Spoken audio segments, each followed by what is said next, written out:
Shalom Bapak Ibu, Saudara yang dikasihi Tuhan, selamat pagi. Senang bisa menyapa kita kembali di pagi hari ini. Bapak Ibu, Saudara yang dikasihi Tuhan, ada seorang ilmuwan bernama Einstein pernah mengucapkan satu statement penting yang menurut saya kita perlu renungkan bersama di pagi hari ini. Dia berkata begini Bapak Ibu, kegilaan adalah melakukan hal yang sama berulang-ulang namun mengharapkan hasil yang berbeda. Saya ulang. Kegilaan adalah melakukan hal yang sama berulang-ulang namun mengharapkan hasil yang berbeda.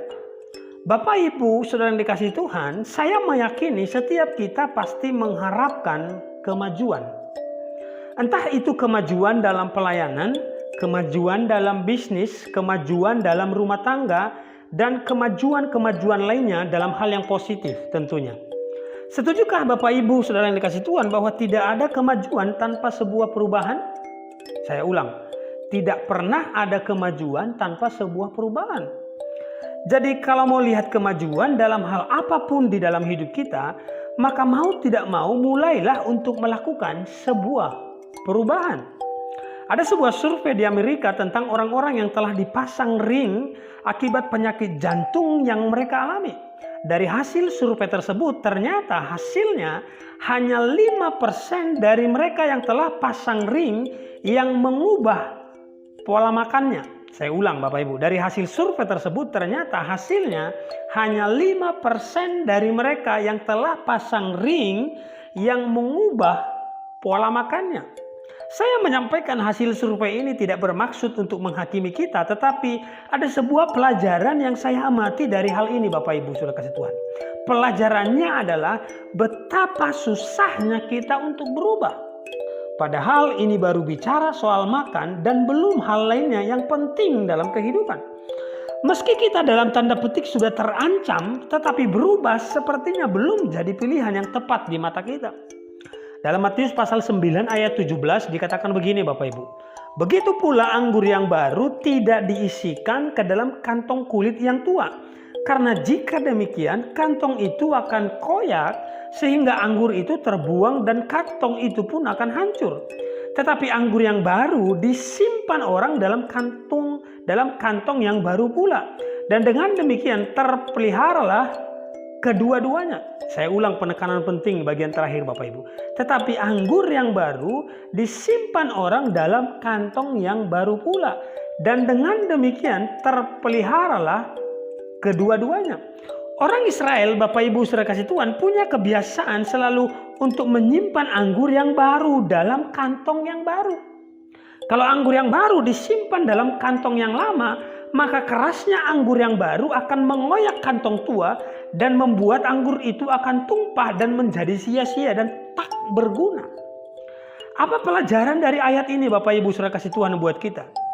Ada banyak hal dalam hidup ini sebenarnya Tuhan sanggup kerjakan, Tuhan sanggup berikan bagi kita.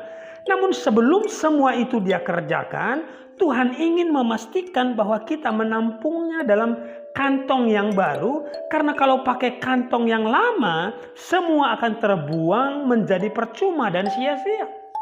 Sadarkah Bapak Ibu Saudara kasih Tuhan, seringkali kita mengharapkan berkat baru dari Tuhan, tetapi dengan mempertahankan hidup kita yang lama.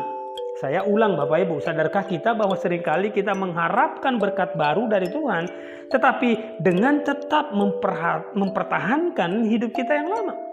Itu adalah kemustahilan. Kalau Einstein bilang itu adalah kegilaan. Karena hukumnya berkat yang baru selalu untuk kantong yang baru. Lalu apa solusinya Bapak Ibu Saudara kasih Tuhan?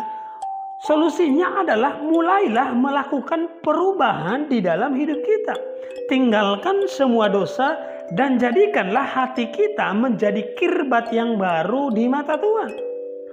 Berubah itu memang tidak mudah Bapak Ibu. Berubah memang itu tidak mudah. Tetapi tidak mudah bukan berarti tidak mungkin.